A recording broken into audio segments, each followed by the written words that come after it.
Teman-teman, lihat, ada gajah, ada ibu gajah dan gajah kecil. Ada juga ibu singa dan singa kecil. Menurut teman-teman, nanti kita akan belajar apa ya? Ayo teman-teman, kita lihat video selanjutnya.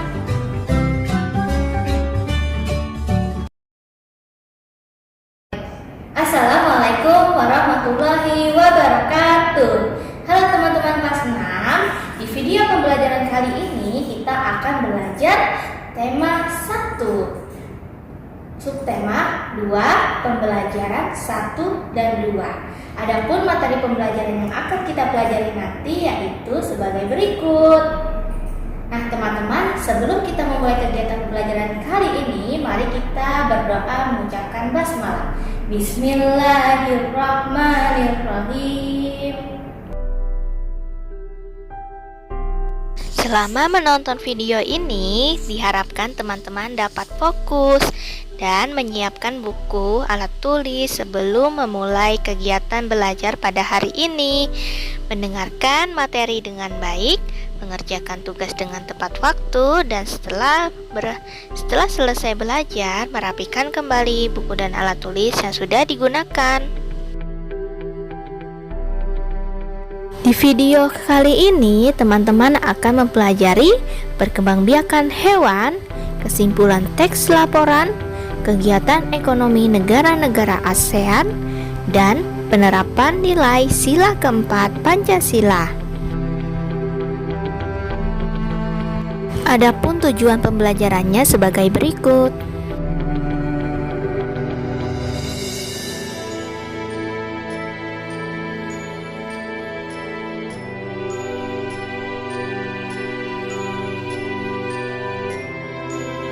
Di pembelajaran kali ini kita akan belajar tentang perkembangbiakan hewan secara generatif. Hewan berkembang biak untuk melestarikan jenisnya. Perkembangbiakan hewan secara generatif terjadi jika ada pembuahan. Perkembangbiakan generatif disebut juga perkembangbiakan seksual, yaitu perkembangbiakan generatif ini terjadi apabila sel kelamin jantan bertemu dengan sel kelamin betina. Ada 3 cara perkembangbiakan hewan secara generatif, yaitu ovipar. Hewan ini berkembang biak dengan cara bertelur. Vivipar. Hewan ini berkembang biak dengan cara melahirkan atau beranak. Dan ovovivipar, yaitu bertelur dan melahirkan. Teman-teman, ovipar itu berasal dari kata ovum yang berarti telur.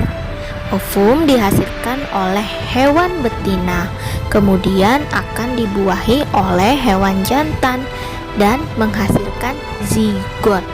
Zigot itu akan tumbuh dan berkembang menjadi embrio hingga membentuk individu yang baru. Pada perkembangbiakan ovipar, embrio akan tumbuh di dalam telur. Nah, embrio ini mendapatkan makanan dari kuning telur ya teman-teman ya. Nah, setelah embrio tumbuh dan menjadi individu baru, maka telur itu akan siap untuk menetas. Mari kita lihat proses pembuahan ovipar. Pertama, ovum dibuahi oleh sel sperma, kemudian akan menghasilkan zigot, kemudian zigot akan berkembang menjadi embrio. Embrio tersebut berkembang di dalam telur hingga menjadi individu baru dan siap untuk ditetaskan.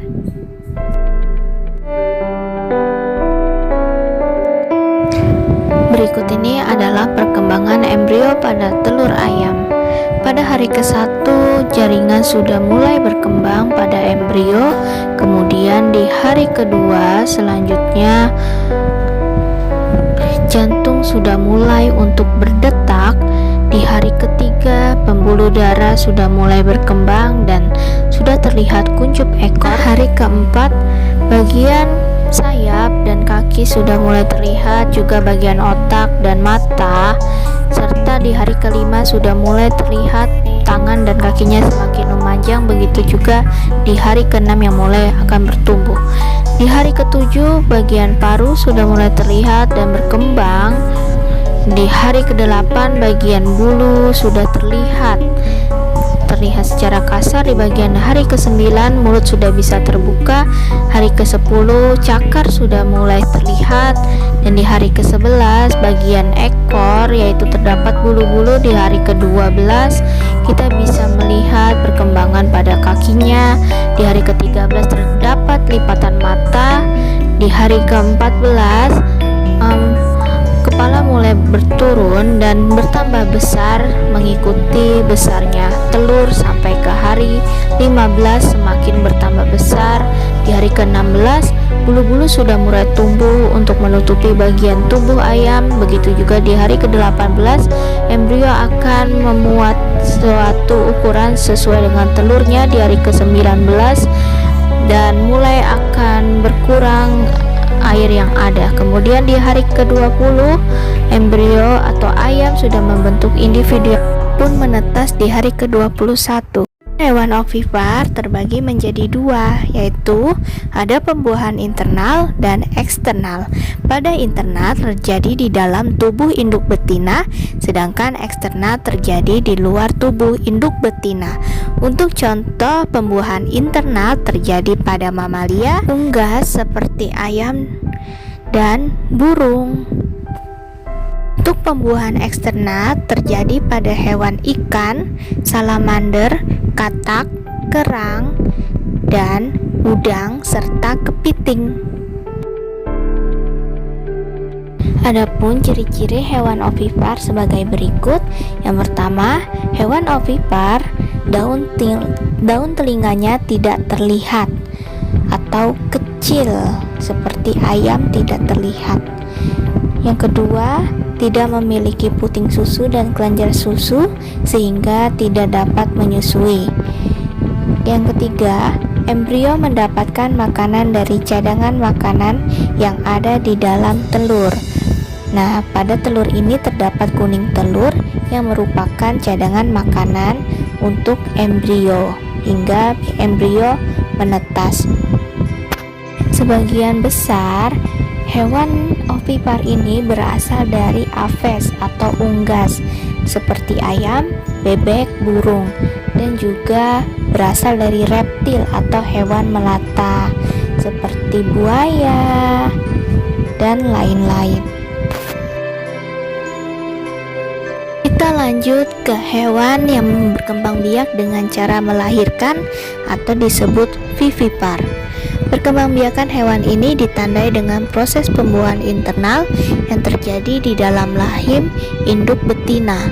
Embrio yang telah terbentuk akan tumbuh menjadi individu yang baru di dalam lahir induk betina hingga siap untuk dilahirkan. Jadi untuk hewan vivipar ini, proses pembentukan embrio terlebih dahulu terjadi di dalam rahim.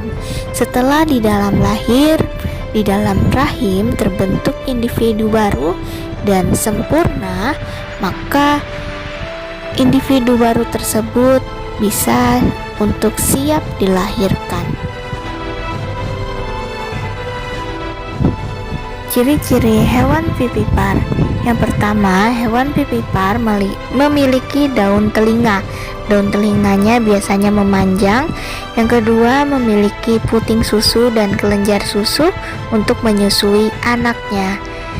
Yang ketiga, memiliki penutup tubuh berupa rambut.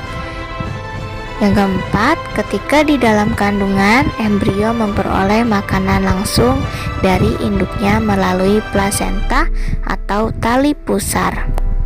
Berikut ini adalah contoh hewan yang berkembang biak dengan cara melahirkan. Ada paus. Paus merupakan salah satu mamalia di laut. Kemudian di darat contohnya ada singa dan komodo. Selanjutnya ada hewan yang berkembang biak dengan cara bertelur dan melahirkan atau disebut ovovivipar. Yang pertama, proses pembuahannya itu terjadi di dalam induk betina. Kemudian, pembuahannya itu akan membentuk telur dan masih ada di rahim induk betina. Belum menetas ya, tetapi masih ada di rahim. Kemudian, calon bayi berkembang dengan sempurna, maka telur siap untuk dikeluarkan. Jadi, sebelum berkembang sempurna, berarti telur itu masih ada di dalam rahim induk betina. Setelah itu kemudian telur dikeluarkan untuk segera menetas. Hal ini berbeda dengan hewan ovipar. Ketika hewan ovipar memerlukan waktu yang cukup lama, tapi untuk hewan ovovivipar setelah telur menetas, setelah telur dikeluarkan, maka tidak akan lama kemudian telur segera akan menetas. Hewan ovovivipar memiliki ciri-ciri sebagai berikut.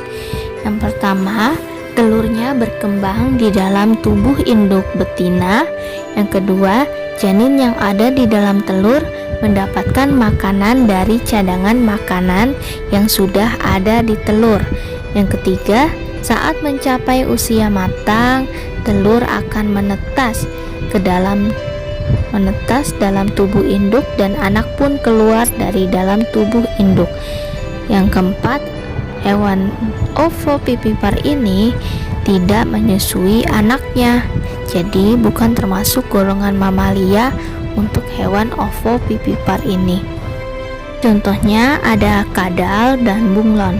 Yuk teman-teman, kita lihat proses perkembangbiakan pada bunglon di video berikut ini. Juga beberapa jenis bunglon yang berkembang biak dengan cara bertelur dan melahirkan atau ovovivipar. Bunglon akan membiakkan telurnya dalam perutnya selama 5 hingga 7 bulan.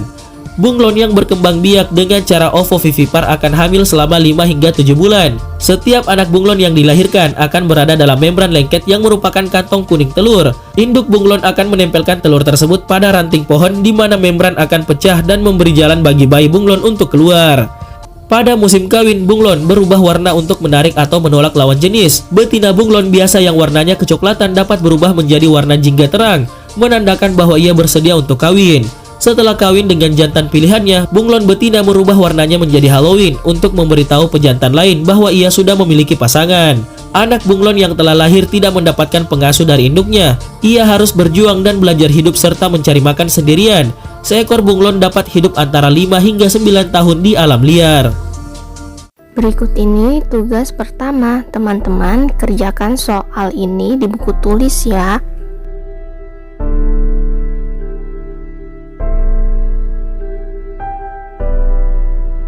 Untuk menambah pemahaman teman-teman tentang mengelompokkan hewan vivipar, ovovivipar, dan ovipar, teman-teman dapat mengerjakan tugas 2.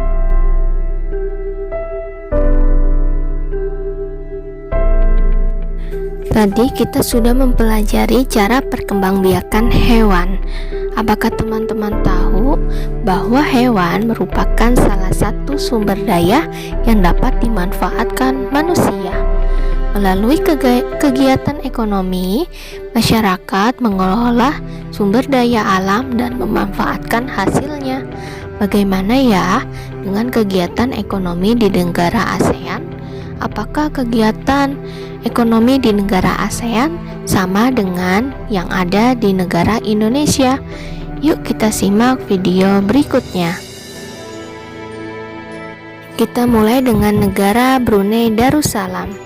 Negara ini menghasilkan minyak bumi dan gas alam, sehingga minyak bumi dan gas alam yang melimpah merupakan hasil dari pendapatan terbesar di negara Brunei Darussalam. Selanjutnya adalah negara Singapura. Negara Singapura ini tidak lebih besar dari Jakarta. Namun, negara Singapura ini lebih maju dibandingkan dengan negara-negara lain di Asia Tenggara.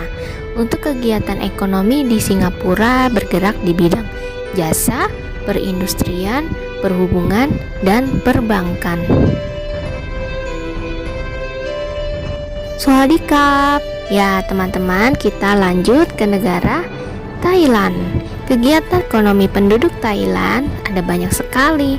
Ada yang bertani, berkebun, di bidang pertambangan dan perindustrian. Negara ini disebut sebagai lumbung padi. Kenapa ya? Karena di negara Thailand ini merupakan penghasil beras dalam jumlah besar. Tapi juga ada yang berpenghasilan sayuran dan buah-buahan. Hasil perkebunan negara Thailand adalah kayu jati, untuk hasil pertambangannya yaitu timah dan mangan. Untuk devisa terbesar di negara Thailand berasal dari sektor pariwisata. Selanjutnya adalah negara Kamboja atau Kampuchea. Sebagian besar penduduk Kamboja bermata pencaharian petani. Kegiatan pertanian banyak dilakukan di Sungai Mekong dan di sekitar Danau Tonle Sap. Hasil pertanian terbesar di negara Kamboja adalah padi. Selain itu juga menghasilkan karet, dihasilkan juga dalam jumlah yang besar. Di negara Myanmar, sebagian besar penduduknya adalah petani. Namun, selain menghasilkan padi, Myanmar ini juga menghasilkan atau sebagian besar penduduknya bekerja untuk berkebun dan menghasilkan tebu, kayu jati, serta juga ada penduduknya yang berkegiatan ekonomi di bidang pertambangan, dan pertambangan itu menghasilkan seng, tembaga, emas, perak, timah, dan minyak bumi. Selanjutnya negara Vietnam. Negara Vietnam ini merupakan negara yang agraris. Oleh sebab itu, sebagian besar penduduknya bekerja untuk bertani. Hasil pertaniannya yaitu ada padi, kemudian hasilnya yang lain ada jagung, kapas, ubi jalar, dan tembakau. Kegiatan ekonomi negara Vietnam yang lainnya bergerak di bidang perindustrian dan pertambangan. Untuk hasil industri antara lain industri tekstil, semen, dan pupuk, serta ban. Untuk hasil pertambangannya yaitu ada emas, biji besi, timah, gamping, dan besi. Selanjutnya adalah negeri jiran atau kita sebut sebagai negara Malaysia. 40% dari penduduk Malaysia itu bekerja sebagai petani. Adapun hasil pertaniannya yaitu ada kelapa sawit, kopra, teh, karet, lada, dan padi. Kita lanjut ke negara yang dekat dengan Pulau Sulawesi, yaitu negara Filipina. Negara ini sebagian besar penduduknya bertani. Hasil pertaniannya yaitu ada padi, kelapa, serat abaka, nanas, dan gula. Negara ini memiliki gerakan perubahan dalam sistem pertanian supaya menghasilkan padi yang berkualitas tinggi tetapi dalam waktu yang cepat. Oleh karena itu, negara ini disebut dengan Home of the Green Revolution. Salah satu tujuan dibentuknya ASEAN yaitu untuk meningkatkan pertumbuhan ekonomi. Tidak jarang negara-negara ASEAN ini melakukan pertemuan antar negara di ASEAN.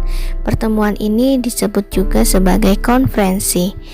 Teman-teman, untuk pertemuan ASEAN ini ke-10 negara ASEAN akan bermusyawarah.